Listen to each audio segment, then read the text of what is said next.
नमस्कार दोस्तों। आज की कहानी देवरानी जेठानी घर की मजबूत दीवार जैसी होती हैं। प्रिया और शालू यह दोनों देवरानी जेठानी थी। जेठानी प्रिया नौकरी भी करती और देवरानी शालू यह घर संभालती। उनका परिवार बहुत बड़ा था, सास ससुर और उन दोनों के बच्चे, कुल मिलाकर 10 लोग घर में रहते थे। और अब बहुत साल बाद उनकी बुआ सास अपने भाई के घर रहने आई थी। सुबह उठने के बाद बुआ सास ने देखा कि प्रिया फटाफट अपने काम कर रही थी। शालू ने नाश्ता बनाया और वह नाश्ता प्रिया ने सबको परोसा। उसके बाद प्रिया ने अपना टिफिन पैक किया और वह अपने काम पर निकल गई। शालू ने वापस दोपहर का खाना तैयार किया और थोड़ा वक्त अपनी सास और बुआ सास के साथ बैठी रही। बुआ सास से रहा नहीं गया। उन्होंने शालू को पूछा, छोटी बहू, तुम्हारी जेठानी तुझ पर बहुत हुक्म चलाती है। सुबह से देख रही हूँ रसोई घर में अकेले ही काम करती हो और वह महारानी दिखावा करने के लिए नाश्ता परोस रही थी, जैसे कि उसी ने ही नाश्ता बनाया हो।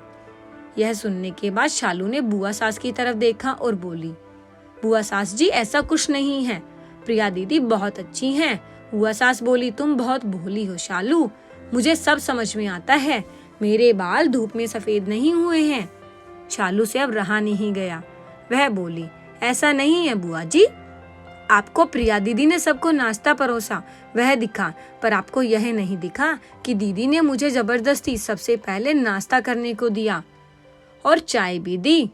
वह रोज मुझे ऐसे ही सबसे पहले नाश्ता दे देती हैं, नहीं तो सबके लिए नाश्ता करते करते मैं खुद के लिए नाश्ता बनाना भूल जाऊंगी।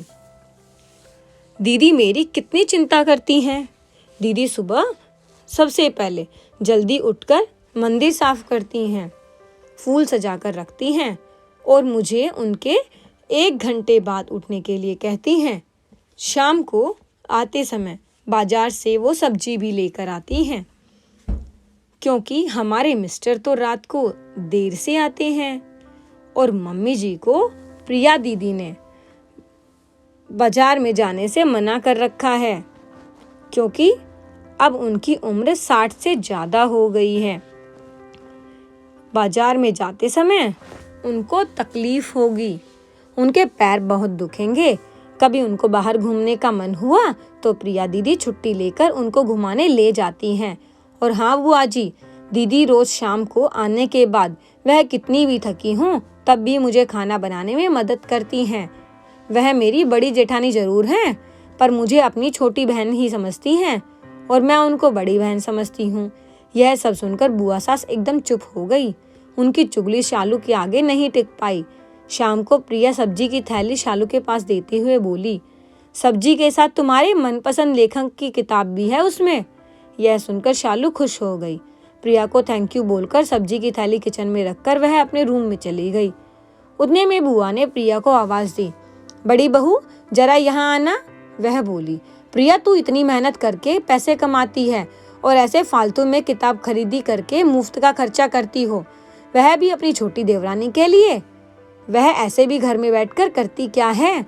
तुम दिन भर मेहनत करती हो और वह घर में आराम करती है। इस पर प्रिया हंसकर बोली, क्या बुआ जी, आराम? और शालू, उसे तो कहने पर भी वह आराम नहीं करती। सुबह उठकर बेचारी काम करती रहती है, सबका मनपसंद खाना और मेरे और उसके मिलाकर 4 बच्चों का टिफिन सब वही तो करती है, और तब भी उसके चेहरे पर हमेशा आनंद दिखता है। सुबह की चाय पीने के बाद उसके पास वक्त नहीं रहता। दोपहर को सब बच्चे घर आते हैं तो उनका खाना और होमवर्क सब वही देखती है। इसलिए मुझे बच्चों की टेंशन नहीं है और इसलिए ही मैं ऑफिस में मन लगाकर काम कर पाती हूँ। कुछ दिन पहले ही मुझे प्रमोशन मिला है। इसके अलावा मम्मी जी और पापा जी की दवाइयाँ कब खत्म हो गई और कब लानी है वही ध्यान रखती हैं। घर में मेहमान आए तो उनकी मेहमान नवाजी भी तो वही करती है। बुआ जी, घर और बच्चे संभालना छोटी बात नहीं है। इतना सब सुनकर बुआ जी उनकी तो बोलती बंद हो गई। प्रिया कभी कोई शिकायत नहीं करती है, वह सब काम कर लेती है, वह सिर्फ पढ़ना पसंद करती है। फिर मैं और मेरी छोटी बहन के लिए इतना नहीं कर सकती? मैं नहीं करूँगी तो फिर कौन करेगा? इतना बोलकर प्रिया अपने रूम में चली गई। यह सब बोलना प्रिया की सास पीछे खड़े होकर सुन रही थी। वह बुआ के पास आई और बोली, जीजी, यह दोनों देवरानी जेठानी जरूर हैं, पर इनका रिश्ता 2 सगी बहनों से भी पक्का है। ये मेरे घर की मजबूत दीवारें हैं। पहले मैं भी एक बुरी सास थी, हमेशा इन दोनों का झगड़ा करवाने का प्रयास करती थी, पर इन दोनों के प्यार के आगे मैं भी हार गई। वैसे भी झगड़ा लगाकर नुकसान तो हमारे ही घर का होगा ना। पर यह बात बुआ जी को समझ में नहीं आई। रुदन करते हुए अपने कमरे से बाहर चली गई, क्योंकि उन दोनों में झगड़ा लगाने के लिए ही वह आई थी।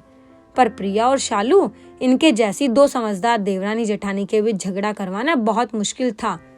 तो दोस्तों, प्रिया और शालू, इनके जैसी समझदार देवरानी और जेठानी जिस घर में होंगी, उस घर का कोई बुरा नहीं कर सकता। जिस घर में ऐसी बहुएं होंगी, वह घर स्वर्ग बन जाएगा। दोस्तों, देवरानी जेठानी की सुंदर ऐसी कहानी आपको कैसी लगी, जरूर बताइएगा। अगर आपको हमारी कहानी अच्छी लगी हो तो वीडियो को लाइक करिए और चैनल को सब्सक्राइब करिए।